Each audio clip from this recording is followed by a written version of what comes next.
If you feel increasingly distracted, lazy, and have no time for yourself, then TikTok and Facebook are the culprits. In the next 10 minutes, you'll understand exactly how they're destroying your life. Alright, let's get into the main content.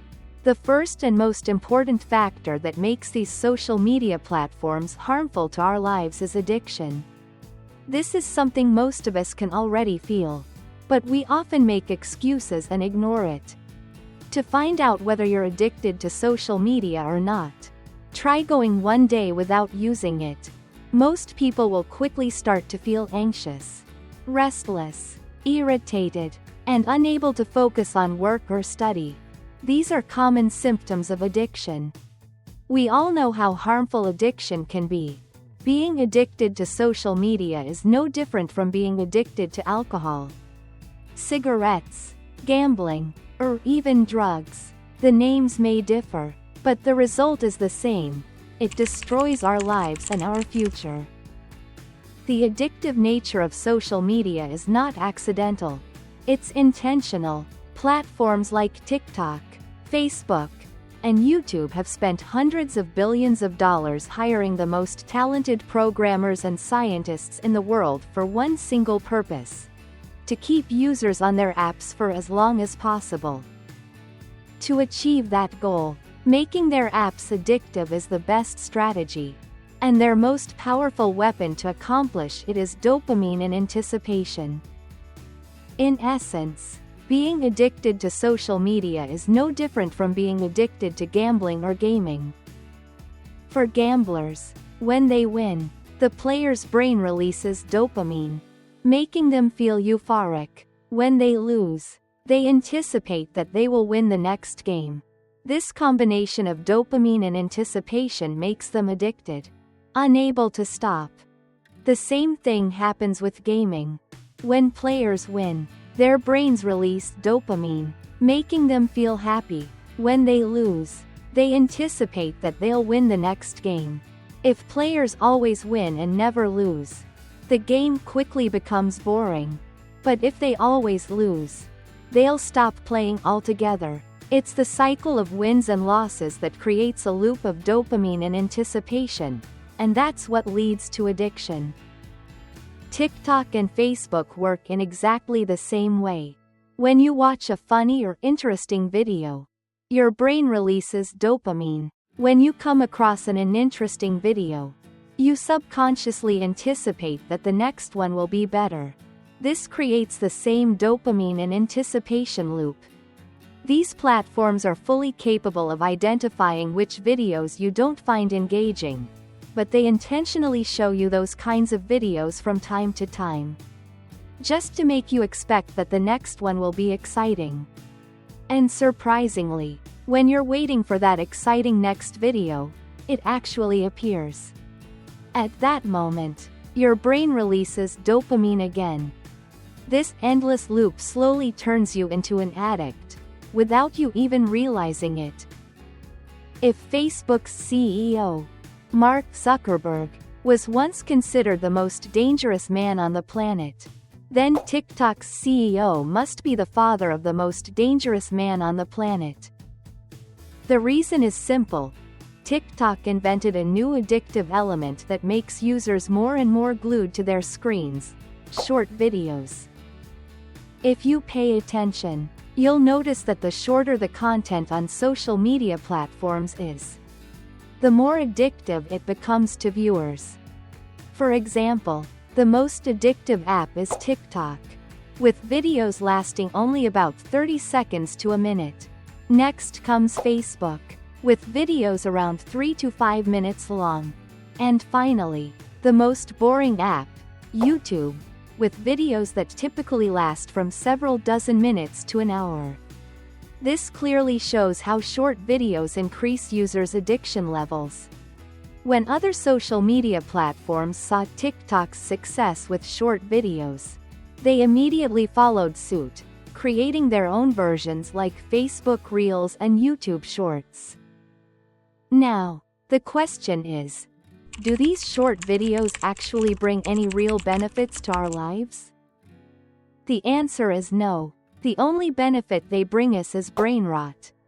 Here's a simple example to understand this effect.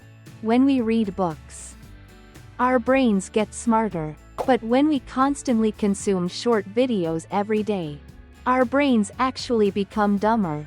This backward evolution process is called brain rot. The science behind it is quite simple. When we read books, we receive information, then pause to reflect on whether that information and the author's reasoning are true or not. This process sharpens our critical thinking skills. TikTok, on the other hand, is the complete opposite. The platform also provides us with information, but it doesn't give us time to think about whether that information is true or false. A typical video lasts only about 30 seconds. And in that time, we can only absorb the information without having time to critically reflect on whether it is true or not. Then immediately after, another video appears, and we consume a new piece of information. This process repeats endlessly, turning us into passive information machines, constantly receiving, but never responding or questioning. What's terrifying is that this happens for hours every single day, almost 365 days a year. This bad habit slowly kills our ability to think critically, leading to what we call brain rot. Now, let's move on to the next part: information overload. Basically, our brains today aren't that different from the brains of our ancestors thousands of years ago. Human evolution happens extremely slowly. However, since the invention of modern technology, the amount of information we're exposed to every single day has skyrocketed. In today's society, except for the time we spend sleeping, our brains are constantly working, processing and absorbing information. Most people think scrolling through social media is a form of relaxation. But in reality, your brain never gets a break. It's constantly bombarded with new information. This leads to information overload, leaving our minds exhausted and deprived of true rest. Another equally important factor is emotional instability. When we're not using social media, our emotions stay in a neutral state. We're neither particularly happy nor sad.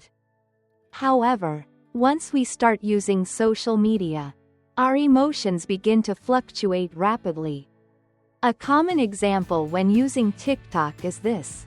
First, you watch a funny video that makes you laugh.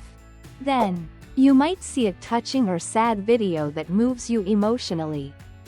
And right after that, you encounter a piece of drama that makes you angry. All of these emotional shifts can happen within just a few minutes. Great content creators know very well that a truly successful piece of content conveys emotion to the viewer. However, this unintentionally causes users' emotions to constantly fluctuate, leading to feelings of instability and anxiety. These two factors, information overload and emotional instability, are among the main reasons why young people today are far more prone to depression than previous generations. Now, let's move on to the next part: the weakening of willpower. This is something very important, yet I rarely hear people talk about it.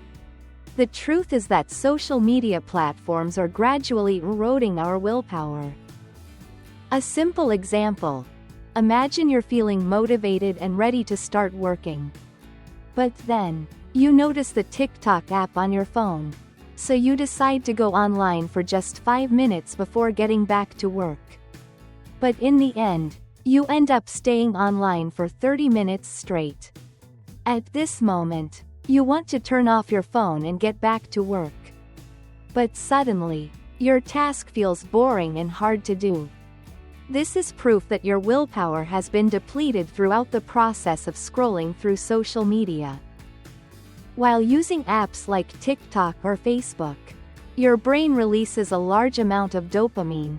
This makes your everyday activities feel boring and difficult. Many people think that TikTok or Facebook are completely free. But except for rain and bird droppings, nothing ever falls from the sky for free. When we use these apps, we pay with our time, attention, and willpower. And to me, those things are even more valuable than money. Through today's video, we've seen the many ways platforms like TikTok and Facebook negatively impact our lives. Some of those harmful effects include creating addiction, causing brain rot, which weakens our critical thinking, leading to information overload and emotional instability, and most importantly, destroying our willpower. Interestingly, tech geniuses like Steve Jobs, Mark Zuckerberg, and even the CEO of TikTok don't allow their children to use technology or social media when they're young. In fact, the CEO of TikTok once admitted that even his own kids aren't allowed to use TikTok. It's similar to the saying, drug dealers don't use drugs. More than anyone else, these tech geniuses fully understand the dangers and dark sides of the very products they've created. As for us users, if you feel that social media platforms are negatively affecting your life, then maybe it's time to consider quitting them. Deep down, we all know what's truly good for us. The only question is whether we have the courage and effort to let go. Okay, that's the end of today's video. See you in the next one, and have a great day.